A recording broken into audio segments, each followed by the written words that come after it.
السلام علیکم ورحمۃ اللہ۔ محترم بھائی محمد مشتاق، آپ کے گروپ میں کسی نے یہ پوسٹیں لگائی ہیں۔ اچھا جی، اب ان کو اوپن کروں تو وائس رک جائے گی، ایک ایک کر کے کوشش کرتا ہوں۔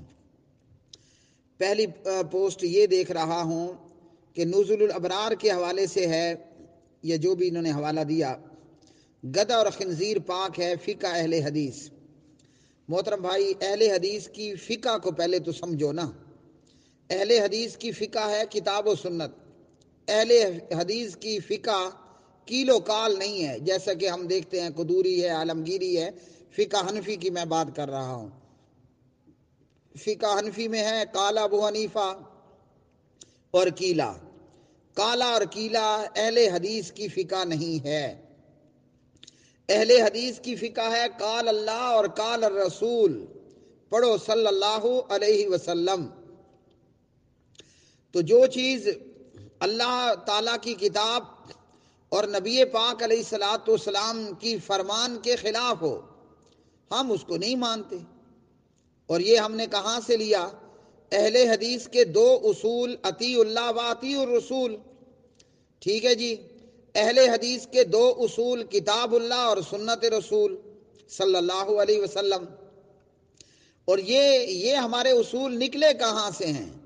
یہ اصول ہم نے لیا ہے یا ایھا الذین آمنوا اطیعوا اللہ و اطیعوا الرسول و اولی الامر منکم فإن تنازعتم فی شیء فردوہ الی اللہ والرسول الی آخر الآیہ۔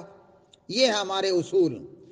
تو اس لیے علامہ وحید الزمان صاحب ہوں یا دنیا جہان کے اندر کوئی بھی علامہ اور کوئی بھی مولانا اور کوئی بھی امام اور کوئی بھی مفتی صاحب ہو، جب کسی کی بات اہل حدیث کے اصول کے خلاف ہوگی ہم چھوڑ دیں گے۔ اور ہمارے یہ یار لوگ دیوبندی بریلوی حضرات اہل حدیث کو کہتے ہیں غیر مقلد۔ ہمیں ہمارا یہ نام ہمارے دیوبندی بریلوی کلمہ پڑھنے والے بھائیوں نے کیا دیا؟ غیر مقلد۔ غیر مقلد دیوبندی بریلوی کہتا ہے کہ یہ غیر مقلد ہے، تقلید نہ کرنے والا۔ میرے بھائی، جب ہم امام ابو حنیفہ رحمۃ اللہ علیہ تعالی کی تقلید سے انکاری ہیں، ہماری کھوپڑی میں کوئی بھوسا ہے کہ ہم وحید الزمان کی تقلید کریں گے؟ فیصلہ آپ کر لینا اس پر۔ رہ گیا معاملہ گدھا اور خنزیر پاک ہے۔ سوال اصل یہ ہے، گدھے کے ساتھ آپ کتا بھی ایڈ کر لو، ٹھیک ہے جی، کتے کے ساتھ آپ بلی بھی ایڈ کر لو۔ تو فی الحال میں جو ایڈ کر رہا ہوں کتا، گدھا، خنزیر۔ کتا، گدھا اور خنزیر اگر ہمارے کپڑوں سے لگ جائے تو کپڑے پلید نہیں ہوں گے۔ ہاں، اگر وہ گیلے ہیں، گیلے تو آپ سمجھتے ہیں نا، اگر کتا، گدھا، خنزیر گیلا ہے اور میرے کپڑوں سے لگ گیا تو کپڑے پلید ہو جائیں گے، کیونکہ آپ کو پتہ ہے کہ یہ گندی جگہوں پر بیٹھ جاتے ہیں، گندا نالا، گندا پانی۔ جیسے آپ دیکھتے ہیں کہ گرمیوں کے اندر کتے جو ہے وہ گندے نالوں کے اندر بیٹھے ہوئے ہوتے ہیں یا گندے پانی میں بیٹھ جاتے ہیں۔ تو گدھا، کتا، خنزیر اگر خشک ہمارے کپڑوں پہ لگ گیا، ہمارے کپڑوں کے ساتھ ٹچ ہو گیا، کپڑے پلید نہیں ہوں گے۔ پاک ہونے کا یہ مطلب نہیں ہے کہ کتا، گدھا اور خنزیر کھاؤ تو حلال ہے، وہ فقہ حنفی ہے۔ ارے ظالموں اور جاہلو، تمہیں چاہیے تھا تم عالمگیری پڑھتے کہ جہاں گدھا، کتا اور خنزیر کسی نے ذبح کیا، فباع، اور اس نے بیچ بھی دیا، تو جائز ہے۔ اپنے گھر کی فکر لو، اپنے گھر کی فکر لو۔ اہل حدیث کا مسلک یہ ہے، کتا، گدھا، خنزیر وغیرہ وغیرہ اگر خشک کپڑوں کے ساتھ لگ گیا کپڑا پلید نہیں ہوگا، اور اگر گیلا اور تر ہے تو کپڑے پلید ہو جائیں گے۔ ان پوسٹوں میں ہے جوتوں سمیت نماز پڑھنا۔ تو جی ہاں، اہل حدیث کے دو اصول، اطیع اللہ و اطیع الرسول۔ انس ابن مالک نبی پاک علیہ السلام کے خادم رضی اللہ عنہ راوی ہیں، اور انس سے سوال ہوا کہاں پر؟ صحیح بخاری میں، کہ پیارے نبی علیہ السلام نے جوتوں سمیت بھی نماز پڑھی ہے؟ تو انس نے کہا کہ نعم، جی ہاں، آپ نے جوتوں سمیت بھی نماز پڑھی ہے۔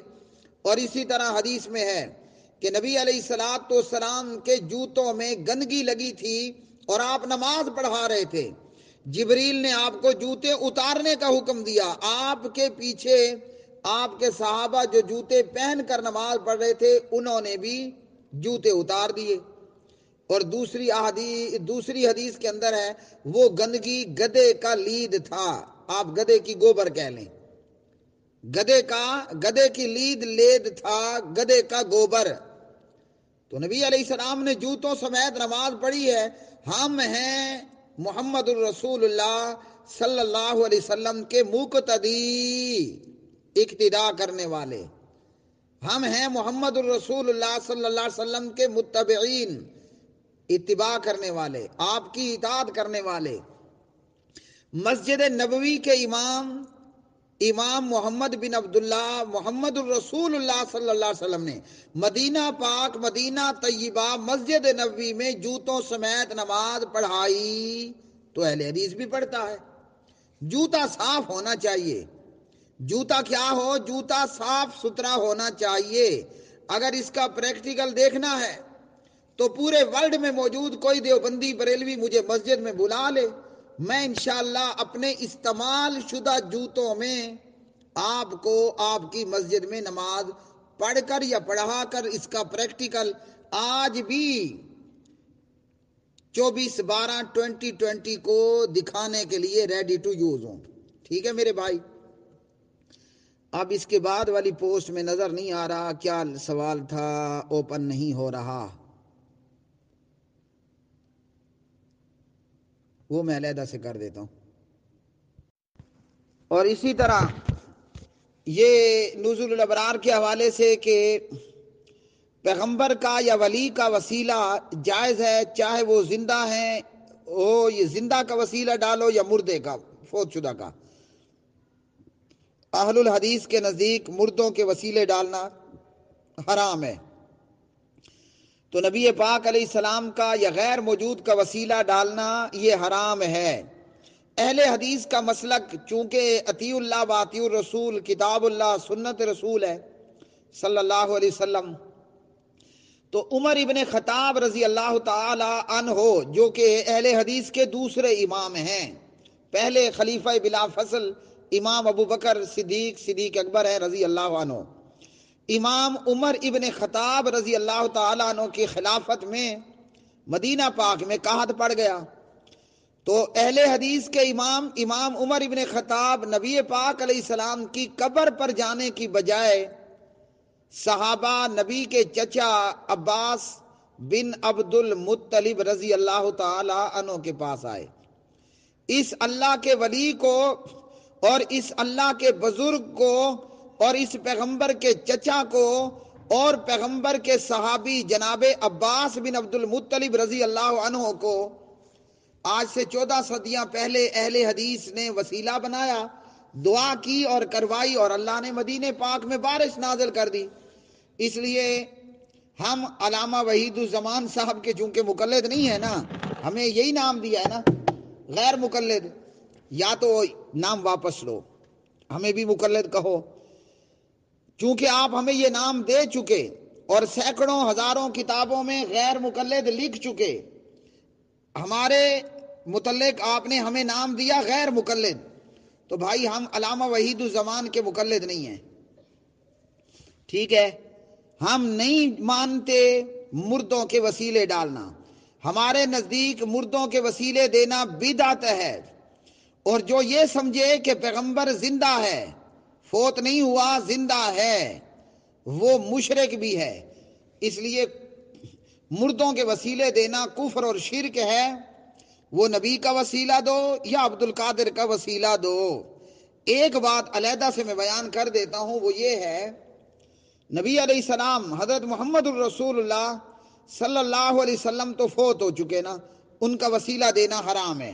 ہاں ہم یہ وسیلہ دے سکتے ہیں کہ یا باری تعالیٰ میں تیرے حبیب اور تیرے محبوب محمد مصطفیٰ صلی اللہ علیہ وسلم سے محبت کرتا ہوں، میں اپنے اس عمل کا، اس محبت والے عمل کا تیری بارگاہ عزت میں وسیلہ پیش کرتا ہوں۔ سبحان اللہ، یا اللہ مجھے بارش عطا کر، مجھے اولاد عطا کر، مجھے علم دین عطا کر، مجھے بیوی چاہیے، بیوی عطا کر. ٹھیک ہے جی، یہ وسیلہ ہم دے سکتے ہیں، یہ کہ ہم تیرے حبیب اور محبوب سے محبت کرتے ہیں اور ہم اپنے اس محبت والے عمل کا وسیلہ تیری بارگاہ میں پیش کرتے ہیں. ٹھیک ہے جی. اس کے علاوہ اہل حدیث نہیں مانتا. اور وہ چونکہ مقلدوں نے چونکہ ہمیں نام غیر مقلد دیا، تو میرے بھائی جو نام دیا ہے شرم کرو. یہ نام دینے کے بعد تم ہمیں علامہ وحید الزمان کے طعنے دیتے ہو، شرم ہے؟ کیا خیال ہے؟ اپنے آپ سے پوچھنا، تمہارے اندر شرم ہے؟ اگر تمہارے اندر شرم اور حیا ہے، مر نہیں گیا، مجھے لگتا ہے کہ مر گیا ہے، لیکن تمہاری اپنی بات ہے، تمہیں زیادہ معلوم ہوگا. اگر تمہارے اندر شرم و حیا مر نہیں گیا، مجھے لگتا ہے کہ وہ کبھی کا مر چکا ہے. اگر تمہارے اندر شرم و حیا زندہ ہے، یا تو غیر مقلد جو نام دیا وہ واپس لو. اگر وہ واپس نہیں لیتے تو ہمیں وحید الزمان کے طعنے مت دو. ہم جب امام ابو حنیفہ رحمۃ اللہ علیہ کے مقلد نہیں ہیں تو یہ علامہ وحید الزمان کون ہوتے ہیں کہ ہم ان کی ہر بات پر لبیک اور لبیک کہیں؟ ہمارے پاس اللہ کا قرآن ہے، محمد الرسول اللہ صلی اللہ علیہ وسلم کا فرمان موجود ہے، بحمد اللہ و بفضل اللہ موجود ہے نا. تو جو بات کتاب و سنت کے معیار پر پوری نہیں اترتی، جو بات کتاب و سنت کے خلاف ہوتی ہے، سن لو مقلدو.